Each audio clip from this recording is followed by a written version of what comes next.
Alors, mesdames et messieurs, comme Zinedine Zidane, notre invité s'est révélé à l'AS Cannes. Il a rejoint le Hainaut en 2002 en National et le quittera en 2007 en Ligue 1. Attaquant reconverti milieu puis latéral gauche et surtout chanteur de talent apprécié de tous, nous avons l'honneur d'accueillir ce soir Monsieur Orlando Silvestri. Mais pourquoi on avait cette mentalité-là? Pourquoi? Parce que on est parti. On se souvient tous, on s'entraînait là-bas à côté de Nagesser. Moi, je me souviens, c'était les vestiaires. On n'avait pas de piscine, on n'avait rien. C'était des douches. Nous, on avait un jacuzzi. Attention, hein. Il fallait faire gaffe qu'il y avait des champignons dedans. Hein. Tu vois, et voilà. Mais mais on rigole. Mais moi, je me souviens des bureaux. Ils étaient dans des préfabriqués sur le parking de Nagesser. Je ne sais pas si vous vous souvenez. Hein. Ah, je me souviens. Tu vois, et quand tu regardes les mecs qu'il y avait là, tu regardes, c'est tous des mecs quasiment qui n'avaient pas réussi. Moi, à chercher à aller au niveau, tu as des mecs comme Eric Schell, ils sont arrivés, ils venaient de Martigues et tout, ils cherchaient à aller au niveau. Tu avais des mecs comme Philippe Burle, tu avais des mecs comme Rudy, qui était passé par Cannes parce qu'on était ensemble à Cannes. T'en avais combien des mecs comme ça? T'en avais combien? T'avais des mecs qui n'avaient pas réussi et à la rigueur, on était tous des revanchards, quoi. On était tous des revanchards. Alors après, on s'est dit, bah ouais, mais après, c'est sûr que comme il y en a un qui disait tout à l'heure, il faut avoir un coach qui soit là parce que franchement, on n'était pas tous des anges. Hein. Voilà, on savait d'où on venait, pourquoi on était là. Voilà, chacun avec son passé. Et puis on s'est dit, purée, on va former une équipe. Et puis on n'était pas les plus beaux à voir, hein, franchement. Hein. À Nagesser, on faisait pas toujours des super matchs. Hein. Mais par contre, une chose qu'on pouvait pas nous enlever, c'est qu'on était des crèves la faim. Hein. Moi, je me souviens des mecs comme Rudy Mater, Eric Schell, je l'ai dit, hein, je sais pas si vous vous souvenez, les Khaled Karoubi, Steve. Quand on voit Steve, son parcours, le mec était éboueur. Donc c'était tous des mecs qui étaient, on avait été, on n'était pas passé, Et derrière, c'est que c'est ça. Alors, je pense que ça a bien penché du bon côté parce que ça aurait pu partir en cacahuète avec les mentalités de chacun qu'on avait, parce qu'on avait chacun une forte mentalité. Et je pense qu'on a réussi à mettre un peu d'eau dans notre vin, et puis chacun, et puis à la fin, on a formé une équipe. Mais on était une équipe de.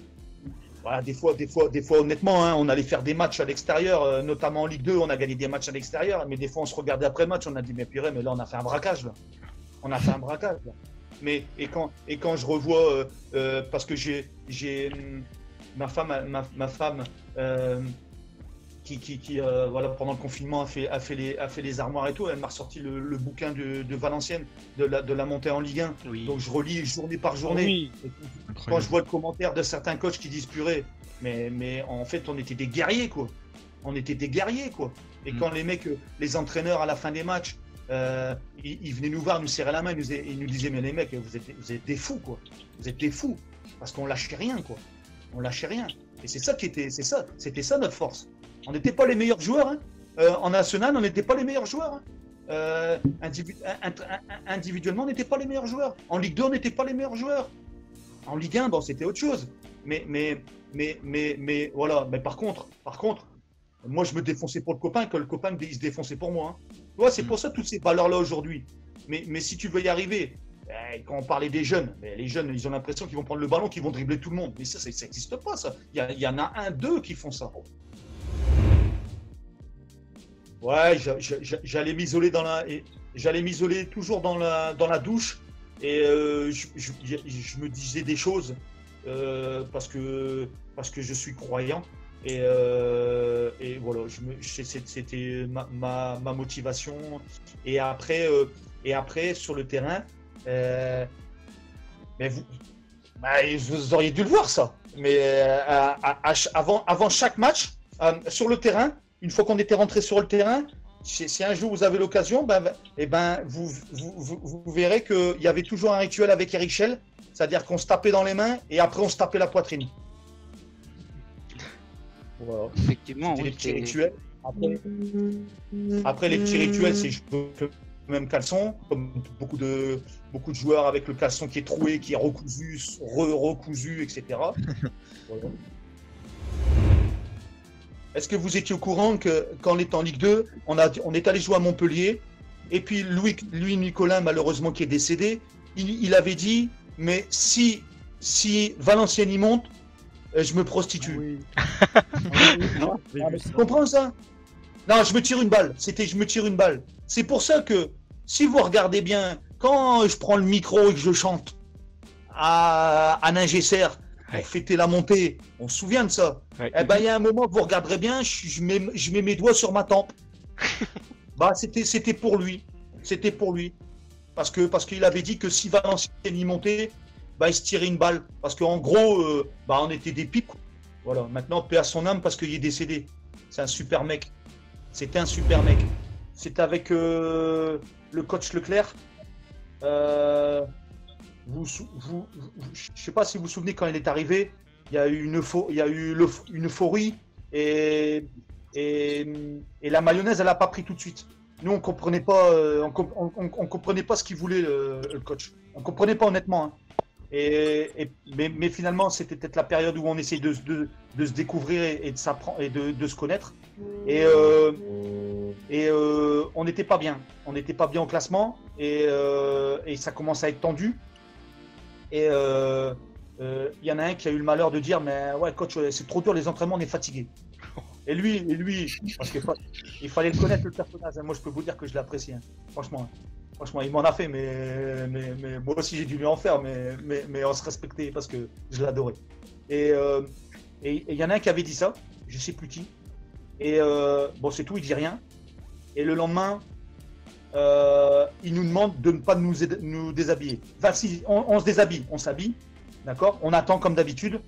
Parce que lui, la particularité, c'est que lui, chaque entraînement, il mettait toujours dans le vestiaire une photocopie de la séance d'entraînement qu'on allait faire. Comme ça, on savait ce qu'on allait faire, dans quel groupe on était, dans quelle équipe on était, quel exercice on faisait, etc. Comme ça, on pouvait déjà s'imprégner de la séance. D'accord ?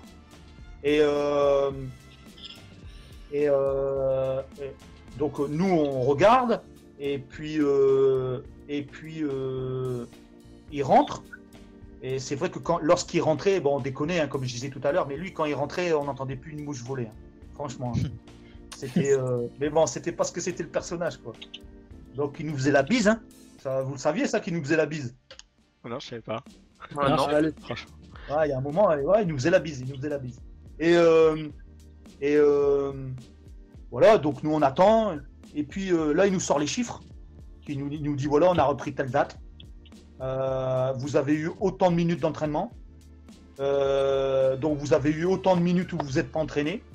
Donc, les périodes, ce temps où vous n'êtes pas entraîné, ça vous a permis normalement de pouvoir vous reposer. Donc, finalement, il te fait la balance entre les minutes d'entraînement et les minutes où tu t'es pas entraîné. Donc, tu t'aperçois que de dire que tu es fatigué, c'était une connerie. Et puis là, c'est tout. On en prend plein notre gueule. Et puis, mais avec des chiffres réels. Hein. Et là, nous, on prend nos chaussures parce qu'on pense aller sur le terrain. Et puis, non, on va pas sur le terrain.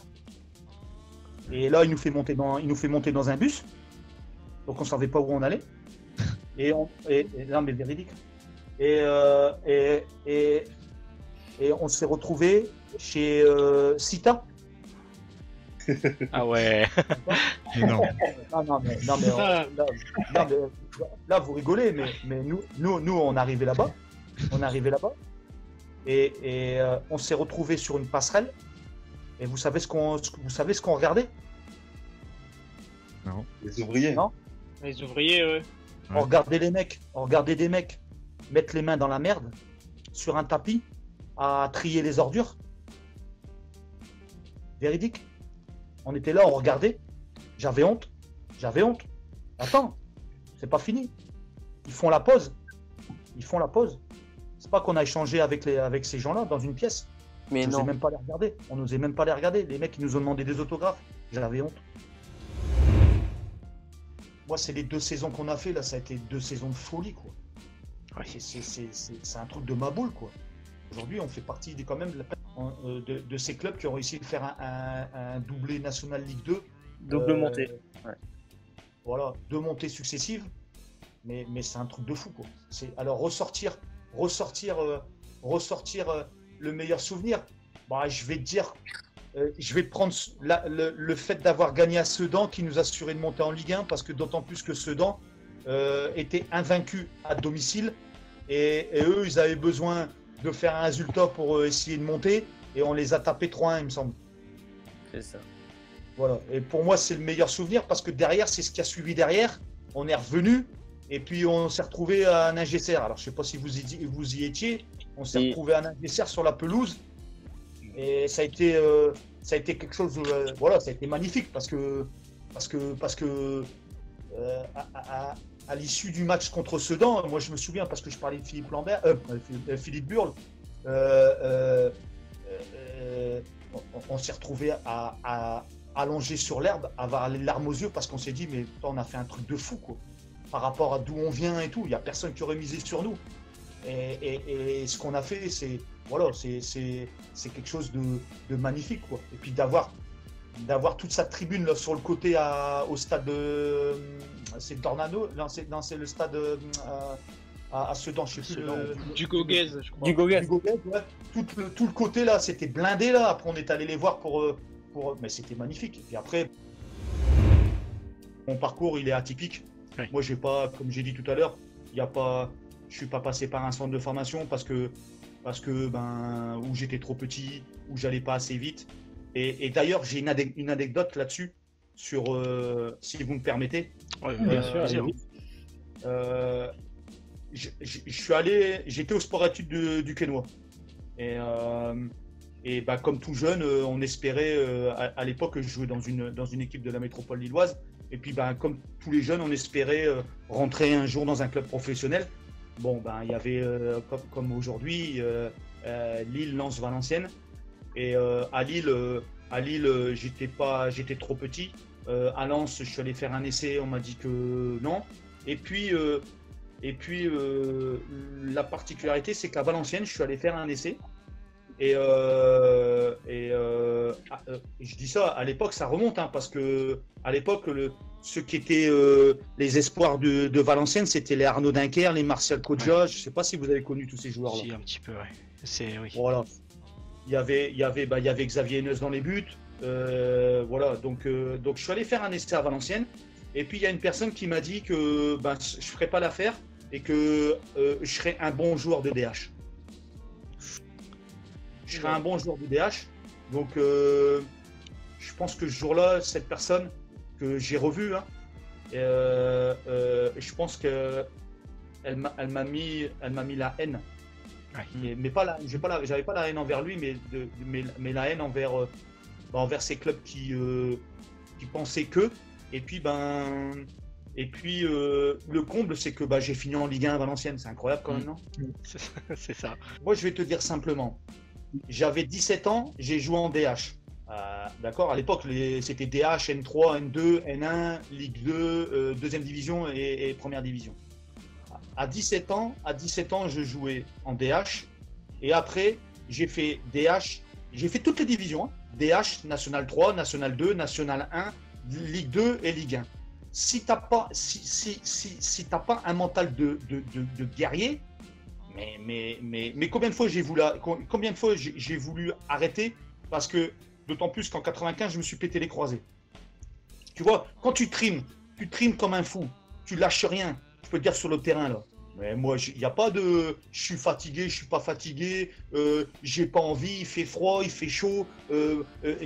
Non, moi je voulais y arriver et voilà, j'ai emprunté un chemin, c'est le plus long ce chemin-là. Et je l'ai emprunté. Mais si t'as pas de mental, mais tu peux pas y arriver. Et qu'en 95, je joue en National 2 au Touquet et je dois signer à Amiens. À l'époque, c'était Arnaud Dos Santos. Je sais pas si vous avez connu Arnaud Dos Santos. Et c'était la grande époque d'Amiens en deuxième division. Je vais là-bas, je vais 4 jours là-bas, je dois signer là-bas, je fais mon dernier match au Touquet et je veux pas le jouer ce match-là, je le joue à Strasbourg, je me pète les croisés. Et je me retrouve à la rue parce que le club il me met dehors, le club de Touquet me met dehors. Et je suis obligé, et je repars en National 3, j'ai été obligé de reculer. Si t'as pas de mental, mais encore, je veux pas en faire. J'ai pas. Tu vois, c'est pour ça que je disais que je veux pas m'étaler sur la place publique de mon parcours. C'est mon parcours à moi et j'y suis arrivé. C'est ma plus grande fierté. C'est ma plus grande fierté. Mais je pense que aujourd'hui, c'est pour ça que je dis, les gamins, tout ce qu'on essaye de leur inculquer, les valeurs. Moi, je suis beaucoup sur les valeurs, quoi, sur les valeurs de solidarité, d'entraide, du goût de l'effort. Tu vois, de rien lâcher, tout ce qui m'a animé pendant ma carrière. Généralement, on parle toujours des attaquants, donc on va te parler de Steve Savidan. Mais aujourd'hui, c'est de finir meilleur buteur national, meilleur buteur de Ligue 2, dans les meilleurs buteurs de Ligue 1. Ben voilà, parce que c'était un joueur atypique qui... voilà, comme les autres joueurs, il trichait pas sur le terrain et lui, c'est qu'il a jamais tiré la couverture pour lui. Parce que, bah oui, forcément, il était toujours mis en avant parce que il marquait but sur but, but sur but. Mais voilà, nous, on savait qu'on avait un mec comme ça et que nous, on savait qu'il fallait bosser pour un mec comme ça. Mais attention, il y avait lui, il y avait Laurent Dufresne. Kylian Dia, ouais. Donc, voilà, mais voilà, lui, c'était notre buteur. Et bon, il a marqué des buts de folie quand même lui. Hein. Oh, oui. Voilà. Mais on était là, on savait qu'on pouvait compter sur lui, on savait qu'à tout moment il pouvait débloquer une situation et que voilà. Mais par contre, voilà, et c'est pour ça que je disais tout à l'heure, je parle des jeunes, mais lui, défensivement, il nous donnait un coup de main, il défendait avec nous parce qu'il savait que derrière on allait jouer pour lui. Concernant le but qui t'a été refusé en Coupe de France contre Monaco. Ah ouais, purée. T'en fais encore des cauchemars, donc voilà. Bah, tu sais qu'elle a eu vraiment la main. Franchement, parce que pour moi, il n'y a jamais eu main. Bah, j'ai la main collée, elle est collée ma main. Et je sais pas si vous vous souvenez, c'était l'arbitre assistant, c'était une arbitre assistante, c'était une femme. Corinne, je me souviens de ton prénom. Voilà. Elle l'avait pas vu, elle. Parce qu'au départ, l'arbitre, il l'a validé. Hein. Ouais, l'arbitre l'a validé, elle a levé son drapeau. Mais tu avais les mecs sur le côté qui s'échauffaient, notamment les Jérôme Roten et tout. Ils lui ont mis la pression. Et moi, j'ai même une photo qu'un journaliste qui m'a donnée où je suis en train d'aller gueuler sur l'assistante. Puis je lui ai dit, mais vous avez rien vu en fait. Vous êtes fait monter la pression par les mecs derrière. Et les mecs derrière, bah, voilà, ils lui ont mis la pression. Et elle, je pense qu'elle a paniqué. Mais elle avait rien vu, elle. Elle avait rien vu. Donc, j'étais fou. C'est ce qui me semblait aussi, ouais.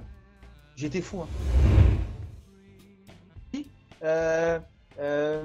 À mon ami Hervé, hein, surtout allez-y à Sport 2000, là, il a besoin, il faut faire remonter les chiffres.